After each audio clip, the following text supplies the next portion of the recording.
welcome to the Second Life video with me, John Parker, and me, Jack Howling, and today we are doing something rather short, sweet, and quite different. As you all are aware, we have been talking about doing our Second Life short film, and what we wanted to do today was kind of show you what we're doing at the moment, and hopefully where we're going to go with it. Now, what you're about to see is not going to be the final thing. Hell no. No. It is literally just giving us an idea as to what we could do in Second Life or in Blender as a CGI element. What you see in the parcel may, in the end, become CGI. We don't know, but it's just a basic idea as to how we're going to operate in Second Life and kind of pull CGI, film production techniques, and the Second Life experience all into one. So let's head out and have a look. There we go. I have my. Oh, never mind. I was just going to dash out, but never mind. Whoa, I'm flying. Okay. So this is the first time all of you have seen this. Those who haven't come to the parcel before. Let's just zoom out slightly here. There you go. And my C's orange. Why is my C orange? Hang on. C's on. Oh yeah, it'll be your settings, environment editor, water. I think no environment settings. Yeah, you water see. setting default. Where's that? What water setting? If you go, yeah, it's world environment editor, environment settings, water setting, put it to default. Water setting. Default. There we go. Well, okay. So this is what we have at the moment. I don't know if we've discussed the basic idea, but what I was thinking of is two characters on the TARDIS. They're not Time Lords or Doctors or anything. As we said before, this isn't fully Doctor Who based. It's just Doctor Who themed.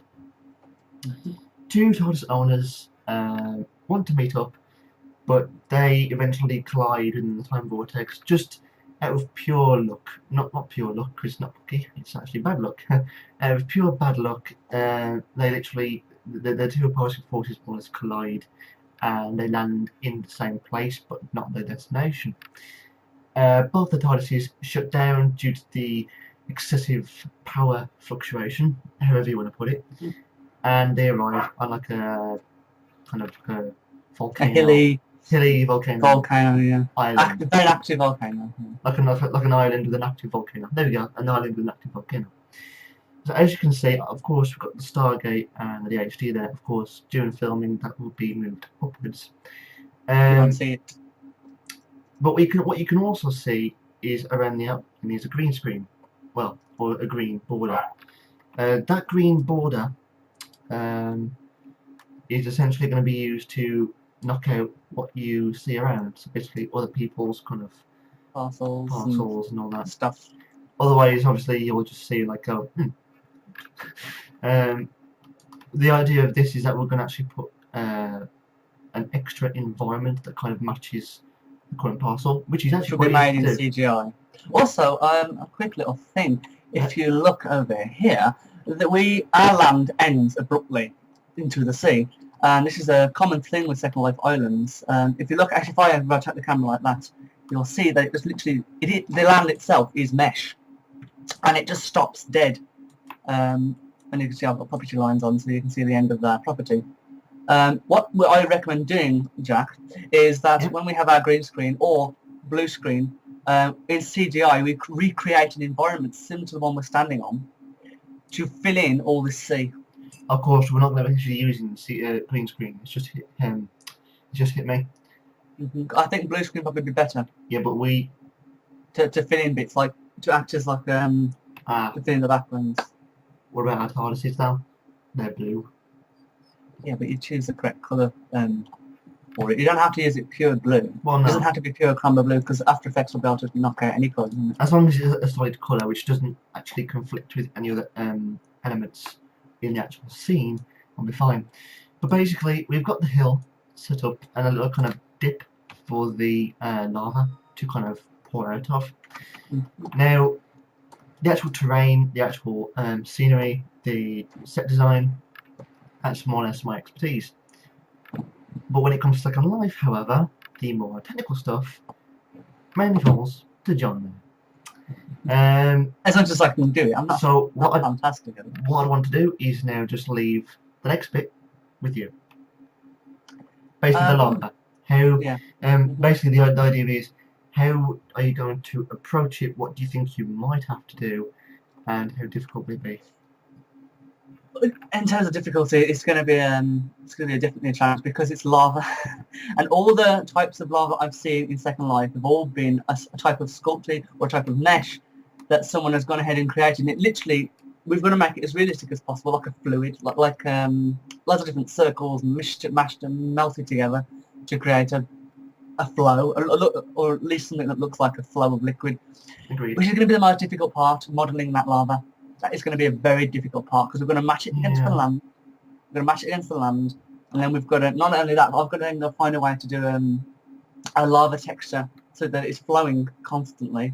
And also, that's our limitation as well. If we don't do CGI for the volcano and go with this idea of having raw Second Life terrain as the mountain, as a volcano, sorry.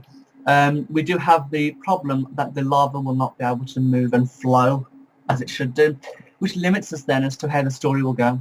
So I would personally recommend us trying to do pure CGI for the volcano because we have a lot more flexibility. It's harder, but we've got a lot more flexibility. I mean, if you look as well, there is one big, huge issue with that volcano. All you got to do is look at it.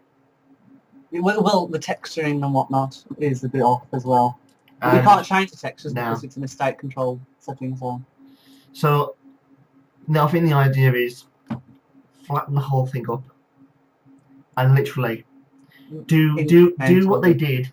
Do what they did in Spy Kids 3. You've never watched Spy Kids, John, so you would. I have. I've seen bits of it. The third film. Carry on. The third film, they actually go into a game. They are actually in a game. Now, if you think about it, the idea of how games work, the only way they're going to film like that is to actually put the actors in a green or blue screen box. That's all. Even like motorcycles, they were green screen objects. They had green screen men as well. They had green screen men. Because they're the ones who kind of move objects and stabilize them and whatnot. So that looks like the route that we're going to take, because obviously that's mixing film with a virtual reality. We are actually mixing virtual reality with film. What we could do then is completely and utterly flatten our land as much as we possibly can. I mean, everything, the whole lot, completely flat, and then cover the whole thing in a blue or green screen, like the whole thing, the floor, create a roof, just covers itself into a box, a hollow box effectively. And then in CGI, recreate the entire environment, the entirety of the environment, the mountains, the hills, and then create blue screen boxes so that we can walk behind them and like act them as hills. Oh, the whole thing, okay. The whole thing, the blue screen or green screen. I recommend blue screen because it's used many years ago. But as you said about the Tides show, I didn't realise about that. So yeah, green screen, whatever works. But the only thing we have is this. Everyone else around us is going to see this green screen box. It's going to be hilarious. But that won't matter. The idea you just had there is really good because we could use the blue screen for the environment, and we could use green screen objects for, I don't know, rocky hills or like cracks in floors or anything.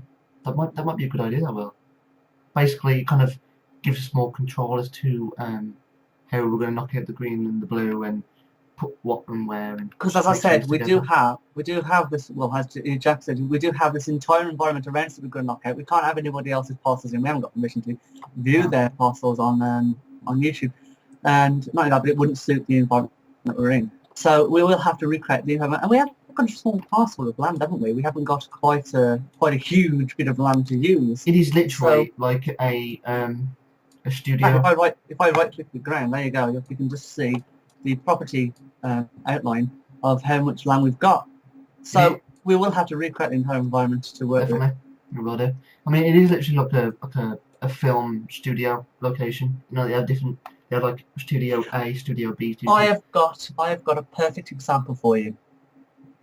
Shoot. Now I all of a sudden forgotten the movie that I was after. I don't know if it was Star Wars or Star Trek. No, Star Trek. I think is Into Darkness. What's it called? I've forgotten the name. Into Darkness. Yes, that's right. I'm not good with names. ILM, they went ahead, just like Magic, the visual effects company, they went ahead and they created what I can only describe as an artificial land.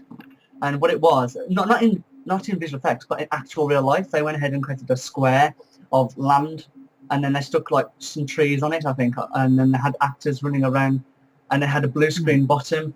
And then what they did is they took like virtual trees, they mapped them on top of the original trees, and they also expanded the environment. I can't really give a full example because my memory can falter sometimes. But if you search up Industrial Light and Magic and then find the video to do with Star Trek Into Darkness, you'll see that is how they did it. They went ahead and took what environment they had and then expanded it. Even though they weren't going to use it, the actors weren't going to use that part because they couldn't physically, but they were going to use that to expand it. And it created like a mount to go over top. So I mean, we have got many other kind of options as well. I mean, if the whole CGI thing doesn't work out, I can actually easily create an environment in Blender and export as a mesh. Now, obviously, I've worked at the whole physics issue that I had before, meaning that I could literally plonk it into Second Life and it would act as if we actually terraformed the entire region, the parcel, sorry. Well, technically the whole region because we're going to be knocking out everyone else anyway. Well, yeah, in a sense. But we've got that option as well. We can actually make a mesh environment, a proper mesh environment with the textures included. And I have. Oh, just very quickly as well. If we zoom down onto the ground, we can actually take a photo of the ground and use that as a texture. We can convert that into some sort of seamless texture, and we can map it entirely across your object, your terrain object. I suppose we could, but the thing is, I'd rather use my own textures in Blender because I do have a lot more control. Actually, yeah, we find some online ones as well, a bit better. I mean, I do have much more control in actually manipulating the texture in Blender than I do in Second Life, and plus the outcome is higher quality than in Second Life. So I suppose if you think about it, what we're definitely going to do now is completely flatten this entire land. We're not going to be using it.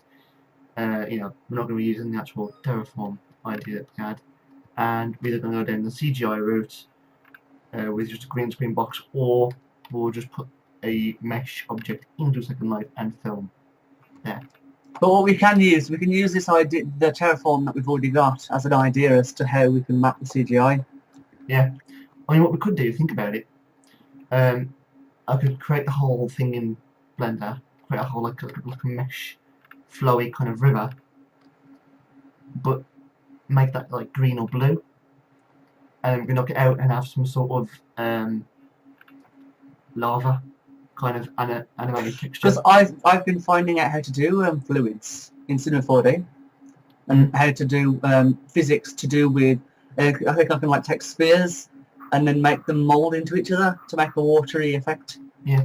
And in a distance, it looks pretty good. You know, it's all about just trying to basically mess around with CGI physics to get the desired effect. Yeah. So I thought there was like loads of tools, like water tools and lava tools. There isn't. You have to make it all yourself using basically primitives. Yeah. Agreed. So yeah. That's the idea we've got, folks. That's what we're hopefully going to go down the route of. Of course, we're still going to write the script first. So that's still in the works. But all seems good. It will take us a while to do this. This is a big project. I mean, it probably even means that the actual release date might even be changed to probably the year after. Yeah, probably 2016. This will probably be because we have got Lego Doctor Who as well. And I do really want to focus more on Lego Doctor Who. So this will definitely probably be a project 2016 onwards. I mean, Lego Doctor Who then is the only big project we have. Of course, we have our general videos, and then again, you know, just the exploration videos, the views, which I will get to the very end of this in a sec. Just other general update videos, but yeah. So until we have more information, the Second Life short film is more or less placed on hold, but obviously things here and there will be done for it. Now, before we finish off, me and John would like to add that next week we are going to be doing a console review. It's an endless console, a new one, and it's based on the film Frozen. It was the Frozen castle that Elsa created. Yes, I have watched Frozen. Well, bye. It's quite good. Yeah, I liked it. It was the story was quite linear. It's quite I've noticed that they are bringing in too much standard storylines these days in films and whatnot, what have you. well. The Last of Us was a standard story, Oh, well. But yeah, the graphics. but then again, that was yeah, it was good. good CGI. Yeah. So that's what we're going to be doing next week from the time that you watch this video, the Frozen NLS TARDIS review. So we're definitely looking forward to that because there are some. It's completely meshed from what we saw, and the actual kind of layout is quite detailed. So I obviously, of course, will get more into it when we do it. Cause first, I've got to play the thing first. So until then, that's pretty much it. Anything else to add, John? Or just check out Twitter and Facebook for new updates if you can't see them on your subscription box, because I know YouTube's subscription thing is terrible. Don't ask me what the hell they're doing. Just anyway. And that's about it, really. There's nothing else we can add, is there? Yeah, that's all we have to say. Obviously, of course, that's what we wanted to do, was wanted to kind of let you guys know what we have in mind, and just so you know, we're not exactly abandoning what we said was going to do in the first place. Just got different ideas, just trying to fill in our time. Yeah, and that's mainly it. So, until next time, do take care, have a nice week, and of course, remember, let your geeky side out. bye Bye-bye, guys.